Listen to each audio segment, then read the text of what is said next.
All right, welcome back to Fight Talk, where we talk combat sports. I am Austin Holman, and today we're going to do a little matchmaking after UFC 306, the event in the Sphere. What an event it was. Obviously, the main event and the co-main event did not quite live up to the hype, but obviously there's some amazing matchmaking stuff we're going to do here. Spend a lot of time talking about Diego Lopez, talking about the situation now in the women's flyweight division.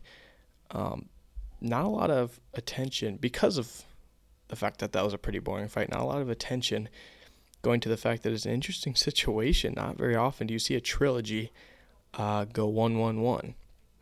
And then obviously we'll spend a lot of time in the bantamweight division talking about what is next for Merab. So let's get into it. We're going to start obviously at the bottom with Raul Rosas Jr. Now, I have not watched this fight yet. I was actually at a Nebraska football game this past weekend, and so I wasn't able to start watching until the main card, so I missed this fight. I can't wait to go back and watch it. But Mr. Chi Wee Wees gets the W, and a nice win for him, a decision win, something that he probably needed to get pushed a little harder, winning looks like 2-1 on every single scorecard. He is such an interesting guy, and I think when we look at the future of these Mexican cards that happen here, especially now with Grasso losing, this is the key guy. Seeing a lot of the picture on Twitter, the Mexican champ reign is over. Yair, who was obviously only the interim champ, and then Moreno and Grasso. Now they've all lost. I don't think Moreno will be the champ again. I don't think Yair will be the champ again. Grasso's an interesting one. We'll talk more about that later. But let's go to bantamweight here, 135, with Raul Rosas Jr. And he's one of the interesting guys. This is such a fascinating division because you've got Merab and Umar now, who are the two wrestlers. And then you've got O'Malley and Sandhagen, who are kind of the strikers. Pierre Yan, who does a little bit of everything. And then you've got Peyton Talbot, who's down here a little bit, who's at 40 right now, and then Raul Rosas at 35. So obviously they're not going to match those two guys up yet because they're both fairly unstoppable. Talbot much more than Rosas, but obviously Rosas, the loss to Chris Rodriguez, and now he's won 2 straight fights. So matchmaking Raul Rosas Jr. is interesting. So for Talbot, I just want to touch on Talbot quick because I think a lot of people are going to put a lot of stock in these two guys in the near future now that Sean O'Malley has lost. This is a division that people, frankly, just do not want to be run by Umar and by Merab. And so there's going to be a lot of talk about these strikers within the coming days. I think Peyton Talbot, these fights for him are only going to get bigger now because he seems like the striker that is quite mature. But obviously there's going to be question marks there with the takedown defense, just as there was with O'Malley, and whether he could get up. Based on what we've seen, we haven't seen him have to do any of that. I doubt he's much more improved than O'Malley is in that phase of the game. But let's talk about Rule. You've got a guy who's 9-1, and I really would not push this guy up at the rankings at this point. He, to me, is nowhere near a big fight. I think you almost treat him with the same type of level of fighting that you've given to Bo Nickel. Bo Nickel's just fought some absolute cans. And I think Raul Rosas is in the same spot. He's got a lot to learn. He's fun, extremely talented, but he has a lot to learn and a lot of downsides yet. And so I would go down in the rankings. And obviously this is where you're going to start seeing names that you don't know. But a guy like Brian Kelleher, who's got 3 straight losses but a lot of experience, I wouldn't even throw him in there with Kelleher yet. I wouldn't throw him in there with Cody Gibson yet. I wouldn't throw him in there with Katoni yet. I think he's still fighting down quite a ways in these rankings. And I don't think it's bad to say we don't want to give him a guy who's strictly a wrestler, strictly a striker. I think we, as the UFC, need to continue to give him guys who are kind of average in each phase of the game, because he's a good striker and he's a good wrestler, but he's not great at both yet. And I think if he ran into someone who was just a really good wrestler, I think he could struggle. And so what we're going to do is we're going to go way back here. And I think the other thing is, I think the size is something to think about as well. He's pretty small. I mean, he's only, 19 years old, so he's pretty small at 35 yet. I mean, this is a guy who's not going to fight it. I mean, he could be fighting at 55 by the time he's done, because he's just so early in the game. And so I'm going to say Colin Loughran. He's a guy that won his last fight and lost the fight before that. He's 9-2. And a guy from Ireland, which I think would be really cool because, I mean, if he were to pull off the win, that would bring a lot of juice back to Ireland. And you guys know exactly how I feel about Ireland getting a fight night within the next couple years, headlined by Ian Gary. And so I'd say, I'm not saying this fight has to take place there, but I'm saying you do it, and then if he does beat Rosas, he gains a lot of momentum, and then you have that fight there. So that's what I think is next for Rosas. And with that, we will move along. Aldana, that was such a massive cut. Incredible. Her, and we'll probably touch on this in the podcast, but her fight against Nunes was the least aggressive I've ever seen anybody fight, ever. And her last two fights have just been absolute bangers. So good. Ronaldo Rodriguez against Ode Osborne. This was the highlight of the press conference, a press conference that under-delivered, by the way. At some point I want to talk about that, and I'm hoping to with Jackson, because we talked about it over the phone after the press conference, and that was brutal. That was brutal. The amount of questions that were given to Sean Marab was absolutely terrible, but these guys were what made it fun, and the outdoors nature of the press conference made it so good. But these guys, they were the reason that press conference was any fun at all. Rodriguez was yelling all kinds of things at Osborne. There were reports that if that was in English, this fight might not have even happened. I don't know how outlandish some of those things were that were said, but it didn't sound great. And these guys just stood up and just yelled at each other for 3 minutes straight nonstop. So it was absolute fireworks. And obviously Ronaldo Rodriguez gets it done at flyweight. That was pretty awesome. Dare I say, that's the biggest win for a Mexican on this card. Obviously, the only Mexican on the main card to win. But man, that was a huge win for the Mexicans. I talked about Raul. This is another guy, and he's a flyweight. And so we'll move it over to the flyweight rankings and match him up, because there's a lot of good matchups now at the bottom, with Kopp down there now and Urseg after the loss. Tara's moving up, so he's not going to be fighting down anymore, I don't think. But there's a lot of good things going on there. So here's Ode Osborne. And here's Ronaldo Rodriguez.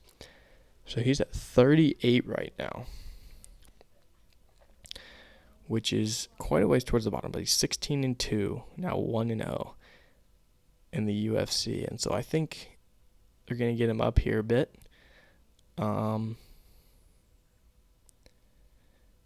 I would love to see man, this is tough because Ode Osborne was 18. And so you would think they would want to go up from that. But they might want to slow it down now that he won the fight, and there's a lot there. I would give it one more fight. I would give him Matt Schnell. And then from there I would go up and start to talk about a Tim Elliott or a Nicolau or an Albazi if you were to lose or something. But for now, we're going to go with Matt Schnell, who, by the way, has lost his last 3 fights. And obviously, the brutal loss on that left hook to Steve Erceg in that fight night on March 2, I think it was. So I'm putting Matt Schnell and Ronaldo Rodriguez. I think that would be a good fight. But Rodriguez is one of these guys that you want to take care of now. Certain guys who you bring to the UFC, and they just come up at the right time. When you talk about countries, I mean, this is a big thing in the UFC, is you got to look at where are these guys from. And a guy from Mexico who's willing to talk the talk and can walk the walk, that's a guy you want to protect now. So I don't think throw him in there against a top 15 guy yet. I think we take a step back, give him Matt Schnell, let him beat Matt Schnell, and just continue to work in that, because this is a guy who is going to be another key piece moving forward on these Mexican fight cards, I believe. And listen, no Yair or Moreno is just an absolute disaster. But we've already been over that. So now we go to lightweight, and it's Rabovich in an absolute banger of a fight, potentially fight of the year. More people saying round of the year in round 3. And this was such a close fight. Could have gone either way.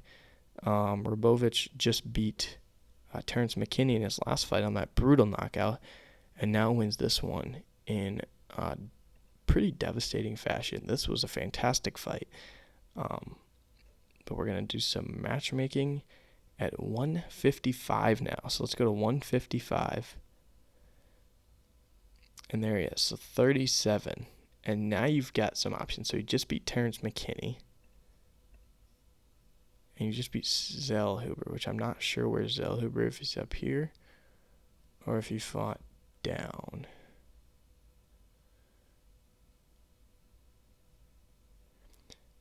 But I think he was fighting down. Yeah, Zellhuber's 43 and he's 37, so he fought down. And he got the dub. And so there's some interesting opportunities here. Rebechi at 35, I think, would be a good fight. Jim Miller, I'm going to have to pass on that just because Esteban's looked really good. And I think Jim should finish off the career with a guy that is not looking like that. And then you've got Jared Gordon, Elvis Brainer. You've got Diego Ferreira. And then you get up into the Bobby Green territory, which that would be a good fight. And then Matt Frivola, who's got a fight signed, and then we're in the top 15. I think the move for Rabovich is actually Rebecki. And what card did he fight on last? Looks like he has a fight signed. Okay, at 308. In Abu Dhabi. That's right. He was on the Derek Lewis card. That's right. He was on that undercard with Trey Waters, and I believe, and we can check, but I believe that's what the Terrence McKinney knockout was as well. We saw Wilberg. Yes. So McKinney lost. That's right. And then we had Rebechi was actually on the main card winning. That would be a really good fight. So we're going to call for that fight. Rabovich and Rebecki, fantastic fight. Two guys that are willing to throw. And that was an interesting fight with Rebecki, where he was a big favorite. And he started off pretty slow, and it felt like Ferreira was just going to run out of gas in the first round, and he never did. And Ferreira was just amazing throughout that fight. So Ferreira won that fight. So Rebecca's coming off a loss. So that's what we're going to do there. Now it gets fun. Top 3 fights. Diego Lopez. Obviously not talking too much about these fights, but Diego looks great, man. Diego looks super good. And so we're going to get into that. And obviously the amazing situation here that we have at 145. I just tweeted it out earlier this morning. Diego Ilya is one of the best fights of all time. Like, not like biggest fights of all time, but stylistically, a fight that's not going to go the distance. These guys are in their primes, and they are ready for a big fight. And they are on such an uphill trajectory.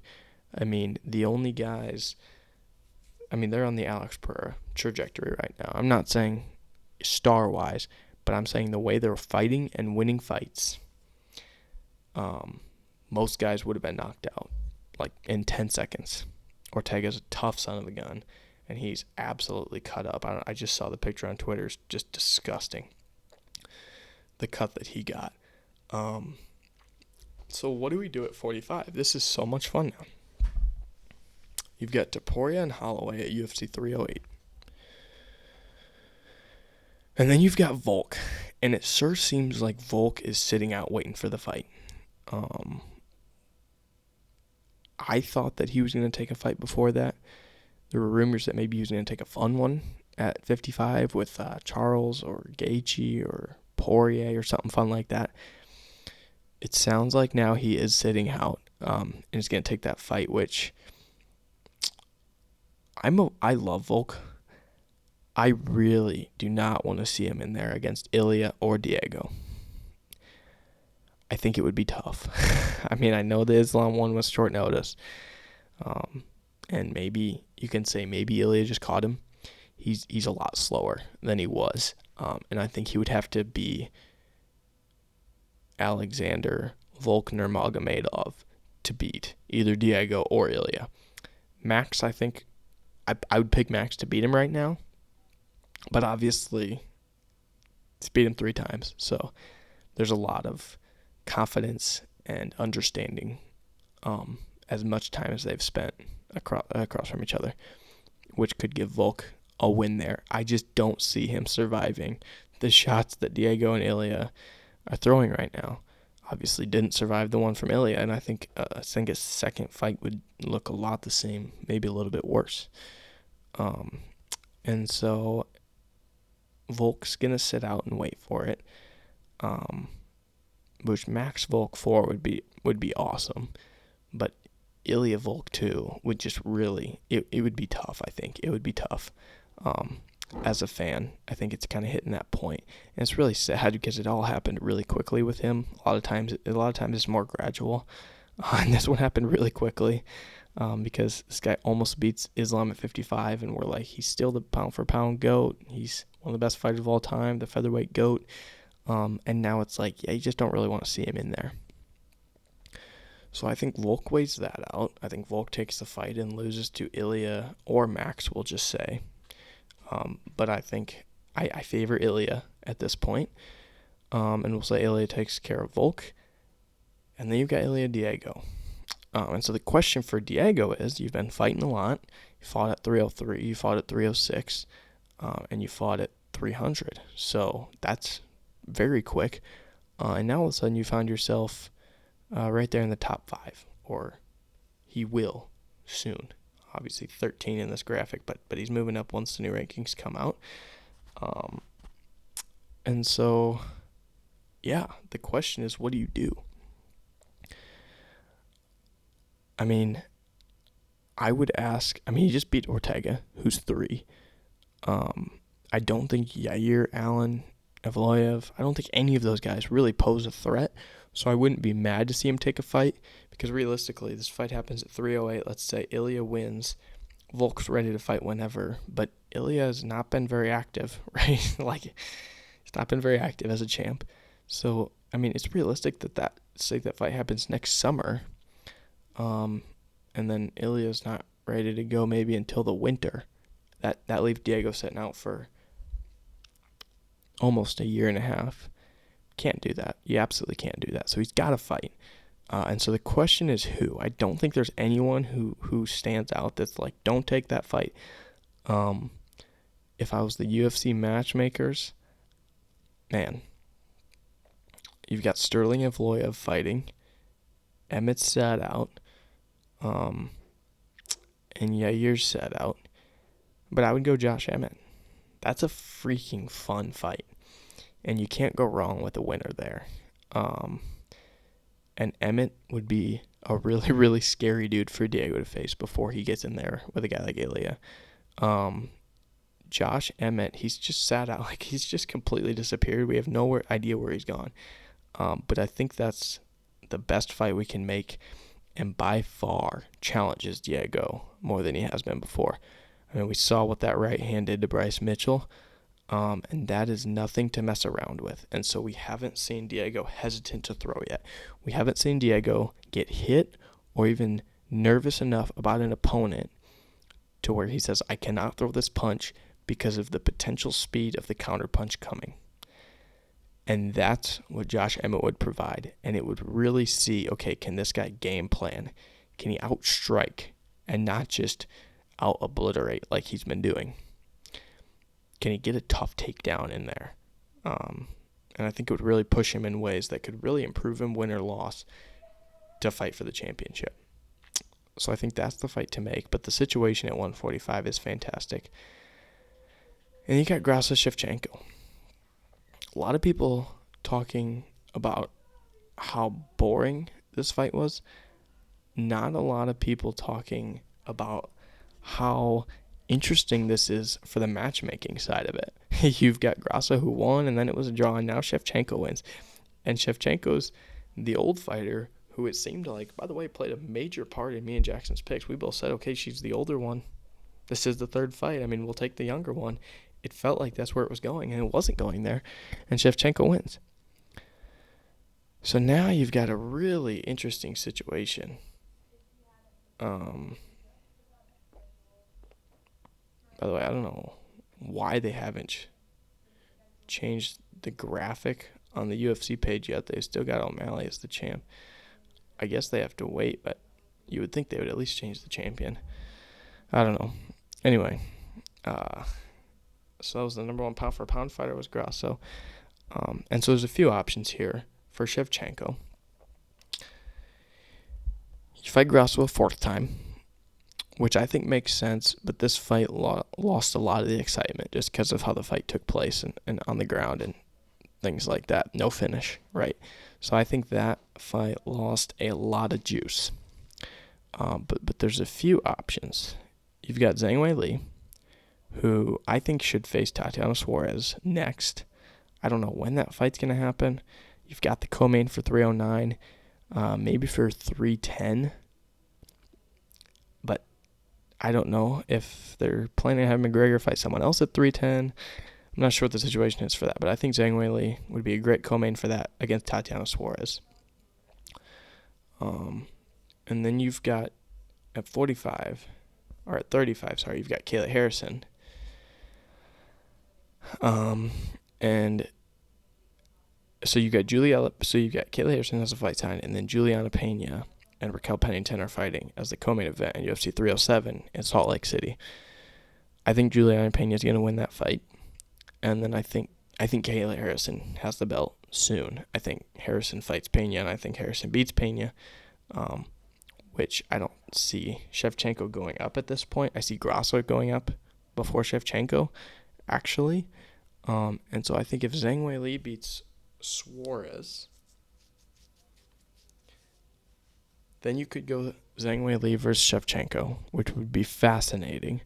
But I'm not as interested in that yet. Because I think Grasso Weili is the big one, and we have to wait for Grasso to get it back. The two options in division, I think, are Rose Namajunas and Macy Barber. Macy Barber's got to get another fight in, another one or two probably. Firo she's a great fighter, another fascinating opportunity. But Namajunas is the other one. I can't remember if I said that. But I think the fourth fight should happen. That's my thought. I think the fourth fight should happen. I think we should settle it. We're at 1-1-1 now. And I think that's how you do it. And then if Shevchenko wins, it's really hard because she's up there in age. And these women aren't moving divisions super quickly. And so you really want Grasso to win almost, so the Weili Grasso fight can happen. Just feels bigger. But if Shevchenko wins, it's that. If Grasso wins, then I think the Weili Grasso fight can happen, and then you can move up and face Harrison. But I think anyone at 35 is a ways from beating Kayla Harrison when she wins that belt, which I think will happen when she fights for it, maybe next summer. Against Pena is my guess. But that's what I would do for now, is make that fourth fight. When you make it is hard. I mean, they sat out this whole summer with The Ultimate Fighter, so they both sat out for a year. And it's really hard. I don't know. I'm not sure when I want that fight to happen. And there's nothing that makes a ton of sense. Mexican-wise, not going to set out another year, I don't think. But what's unfortunate is that it lost a lot of the steam. But I think you have to make the fourth fight there. So now let's get to Sugar Sean O'Malley and Merab. Obviously, Merab dominates and wins that fight. He's the new champion at 135. So what do we do now? What do we do with this Merab character? Is it Umar or is it Figgy? So there's an interesting argument out there, and Merab says it should be Figgy. I couldn't disagree more. I think that's a terrible take, and obviously when you're the champion, you have the right to make terrible takes. But I think Umar Nurmagomedov deserves it, and I think it's a better fight, and I think Umar is miles ahead of Figgy. I mean, they were just on the same card. There was a reason Umar was the main event and Figgy was not. And there's a reason Figgy struggled against Cheeto and Umar dominated Sandhagen. I mean, we don't have to look too deeply. People are going to say, oh, but he got dropped in his last fight by some bum we've never heard of. I don't care. I don't care. If Merab drops him, then go ahead and fight Figgy. But that's not going to happen. Umar put up one of the most dominant performances we've seen this year against Corey Sandhagen, a guy who is an absolute stud and has really improved in his wrestling. He showed that in his fight before, and was actually outstruck by Umar. Umar outstruck Corey Sandhagen. Ladies and gentlemen, can we just take a second and think about that? Who thought that would ever happen? But it's this interesting period where Bilal did it, Merab kind of did it enough, and Umar did it. And so these wrestlers are really improving in the striking game, and they're just such tough forces because they know the wrestling's coming, and so they're not as ready for the striking. Umar did it. Bilal did it. I mean, who would have ever thought that those two guys would outstrike Leon Edwards and Corey Sandhagen? It's incredible. So I think Merab and Umar is an absolute layup, and it's one of the best wrestling fights we'll ever see. If they stand up and strike, because a lot of times when two wrestlers fight, if they stand up and strike, awesome. I'm all there for that fight. It's also a great fight when you look at the beef that could happen. I mean, Merab's kind of like a Dagestan fighter, but he's not actually Dagestan. He's from Georgia. And you've got Umar, who is obviously Habib's cousin, very Dagestan. I think there could be a lot of conflict there. We've already heard a little bit of it. And so I'd be very excited to see that. But by the way, if they wrestle the whole time, that's awesome. Merab Cejudo was an absolute show. And he would be even better than that. So I think that's the fight to make there. But then the crazy one is Sean O'Malley. I mean, who would thought we'd be making fights for Sean O'Malley as a contender? And I was the one who was saying this guy's going to lose. I predicted him to lose this fight. I predicted him to lose against Aljamain Sterling. But I never considered the fact that I would sit here on September 16th and be predicting who he would fight next as a contender. He's one of those guys that's so big that you can't even imagine him as a contender. I can't imagine Alex Pereira as a contender right now. I can't imagine Sean O'Malley as a contender right now. I can't imagine Ilia Topuria as a contender right now. They just have this thing about them that's really weird. It's weird to look at Leon as a contender, but it's different. Sean O'Malley is bigger than the sport, which is why it's going to be interesting. Does he headline a pay-per-view as a contender? Because he's still a top 2 star in this sport. And so people aren't talking about this yet, but it's going to be interesting. Will he headline a pay-per-view as a contender? And if it was up to me, he absolutely would. He's that big. But who does he fight next? Petr Yan is interesting. Close fight between them. Does he ask for the rematch? I wouldn't. I actually wouldn't if I was Sean. He says he just said it. He's going to sit out, he thinks, 9 months to a year. Great decision, I think. Hope he works on his takedown defense and all of those things. But I wouldn't ask for it because the better fighter won. And if he goes there with a regular training camp and Rob has a regular training camp, I think we're going to see the same exact thing. And that was not a fluke. The better fighter won at the Sphere. And so I think Sean O'Malley should take some time off, figure out who he is, and then come back and fight a contender. And the thing with him is some guys need an immediate rematch because they're nothing without the belt.